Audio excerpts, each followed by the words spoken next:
बिस्मिल्लाहिर्रहमानिर्रहीम। अस्सलाम वालेकुम। Welcome to another lecture of biology. आज के लेक्चर में बच्चों हम लोग एक्सरसाइज सॉल्व करेंगे चैप्टर नंबर 1 की। इसमें सबसे पहले जो आपका क्वेश्चन है ये फिल इन द ब्लैंक्स है। सबसे पहली blank, dash is the ability of an organism to regulate its fluid content. पहली ब्लैंक में आपके पास जो आंसर है वो है ऑस्मोरेगुलेशन। उसके बाद second, the detoxification of ammonia excretion to dash requires the precursor of ornithine. तो इसमें जो आपका दुरुस्त आंसर है वो है यूरिया। उसके बाद थर्ड ब्लैंक आप लोगों के पास, in kidney nephron is closely associated with the network of dash. इसमें आपके पास आंसर है पेरी ट्यूबुलर कैपिलरीज। उसके बाद आपके पास फोर्थ ब्लैंक है, in insects salts and water reabsorption take place in dash. इसका जो दुरुस्त ऑप्शन है दैट इज रेक्टम। उसके बाद आपके पास फिफ्थ ब्लैंक है, the antidiuretic hormone act on dash to promote reabsorption of water in vertebrate nephron. इसमें आपके पास दुरुस्त आंसर कलेक्टिंग ट्यूब्यूल है। उसके बाद आपके पास सिक्स्थ ब्लैंक है, the nephrons arranged along the border of cortex and medulla with tubular system looping deep into the inner medulla are called dash nephron। इसमें जो आपके पास दुरुस्त आंसर है that is juxta medullary nephron. उसके बाद आपके पास सेवन ब्लैंक है, the non surgical procedure of removing kidney stone it termed as lithotripsy. उसके बाद आपके पास एट्थ ब्लैंक है, dash is the homeostatic thermostat in human. इसका दुरुस्त आंसर है हाइपोथैलेमस। इन ब्लैंक्स के अंदर बच्चों कोई ऐसी चीज़ नहीं है जो कि आपने चैप्टर के अंदर ना डिस्कस की हो। हर चीज़ को हमने थॉरोली डिस्कस किया है। उसके बाद नेक्स्ट आप लोगों के पास मल्टीपल चॉइस क्वेश्चंस हैं।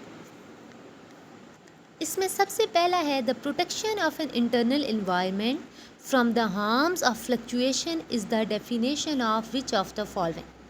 First option osmoregulation, second excretion, third thermoregulation and the fourth is homeostasis. तो इसमें जो ऑप्शन डी है दैट इज होम्योस्टेसिस, ये दुरुस्त ऑप्शन है।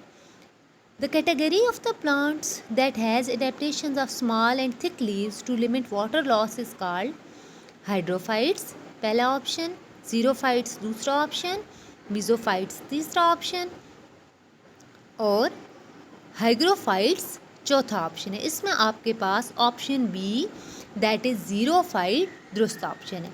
उसके बाद थर्ड है, the environment where the animal produce large volume of diluted urine, hypotonic aquatic, isotonic aquatic, hypertonic aquatic और टेरेस्ट्रियल। तो जब भी बच्चों हम डाइल्यूशन की बात करते हैं तो हम हाइपोटोनिक एक्वाटिक एनवायरनमेंट को डिस्कस करते हैं। इसमें आपके पास option A hypotonic aquatic environment दुरुस्त है। Which of the following is called as excretophore contributing mainly in the elimination of waste of plant, stem, roots, leaves और फ्लावर। ये चार ऑप्शन है। इसमें जो दुरुस्त ऑप्शन है that is leaves, option C। Fifth MCQ, the excretory product that requires minimum water for its elimination compared to others, urea, uric acid, creatinine, ammonia. इसमें जो ऑप्शन बी है दैट इज यूरिक एसिड, ये आपके पास दुरुस्त answer है। The group of animal whose excretory system is structurally associated with the nutritive tract, vertebrates, earthworm, planaria, insect. तो इसमें option D that is insect आपके पास दुरुस्त ऑप्शन है। उसके बाद next, the metabolic waste that are ingested into the body and must be removed, may be pesticides, may be drugs, may be food additives और all of these.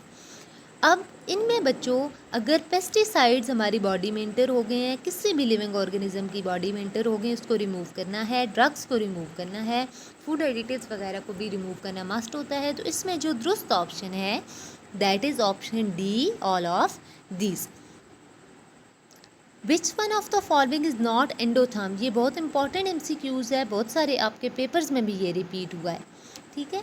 Which of the following is not endotherm, birds, amphibians, flying insects or mammals. तो इसमें जो दुरुस्त option है that is option B, amphibians.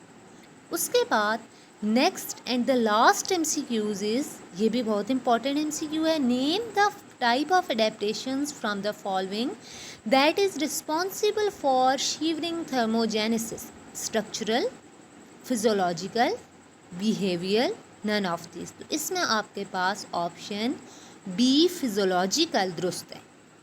ये थे आपके बच्चों fill in the blanks and the MCQs। उसके बाद नेक्स्ट जो आपके पास क्वेश्चन है that is short question. First question है बच्चों आपके पास, differentiate between osmoconformers and the osmoregulators. Osmoconformers में और रेगुलेटर्स में डिफरेंस बताएं। Osmoconformers are those animals which do not require to adjust their internal osmotic state और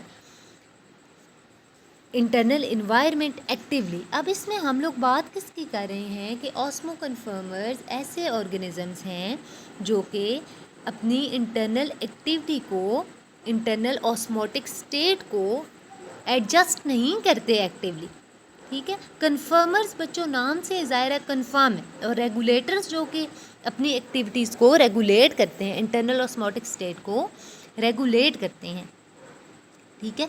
उसके बाद define anhydrobiosis with an example. The characteristics of an animal in which terrestrial animal can tolerate dehydration is called anhydrobiosis, ठीक है। Water की कमी को tolerate कर लेना, डिहाइड्रेशन को टॉलरेट कर लेना एनहाइड्रोबायोसिस कहलाता है, ठीक है। अब अगर एग्जांपल की हम बात करें तो टॉर्टिग्रेट्स जो हैं उनके पास 85% नॉर्मली वाटर होता है, ठीक है। लेकिन अगर लेस देन 25% भी या 20% भी इनके साथ वाटर है तो ये स्टेट में भी सर्वाइव कर सकते हैं, ठीक है। Why filtration take place only at glomerulus part of the nephron. ऐसा क्यों है कि फिल्टरेशन सिर्फ ग्लोमेरुलस में होती है? फर्स्ट ऑफ ऑल बच्चों, जो ग्लोमेरुलस की वॉल हैं, ग्लोमेरुलर की वॉल्स हैं वो पोरस हैं, और यहाँ पे जब ब्लड फ्लो करके आता है, ठीक है, तो जो फ्रिक्शन ऑफ ब्लड है, यहाँ पे जब ब्लड पहुँचता है तो एक प्रेशर प्रोवाइड करता है, और इस प्रेशर को हम कहते हैं filtration pressure. Mention 2 metabolic Altered states that generally cause 70% kidney stones, ठीक है। हाइपर ऑक्सिलेरिया एंड हाइपर कैल्सीमिया, ये दोनों चीज़ें हम ऑलरेडी डिस्कस कर चुके हैं। What is renal failure? Renal failure क्या है? डिस्ट्रक्शन ऑफ नेफ्रॉन, ठीक है। अगर ग्लोमेरुलर पार्ट ख़त्म हो जाता है तो इसको हम रीनल फेलियर कहते हैं, गुर्दों का फेल हो जाना। Account 1 each main adaptation in plants at high and low temperature. तो बच्चों हाई टेम्परेचर के लिए प्लांट्स के पास एवेपोरेटिव कूलिंग का मैकेनिज़्म है, और लो टेम्परेचर के लिए जो अनसेचुरेटेड फैटी एसिड्स हैं इनका नंबर प्लांट्स के अंदर इंक्रीज़ हो जाता है, ठीक। इसके बाद बच्चों आपके पास बुक के अंदर लॉन्ग क्वेश्चंस मौजूद हैं। आपने सारे के सारे क्वेश्चंस बहुत अच्छी तरह कर लिए हैं। मेक श्योर कि आप लोग हेडिंग्स के साथ लॉन्ग क्वेश्चंस को लिखें। जहाँ पे डायग्राम्स की ज़रूरत है डायग्राम्स को बहुत अच्छी तरह ड्रा करें।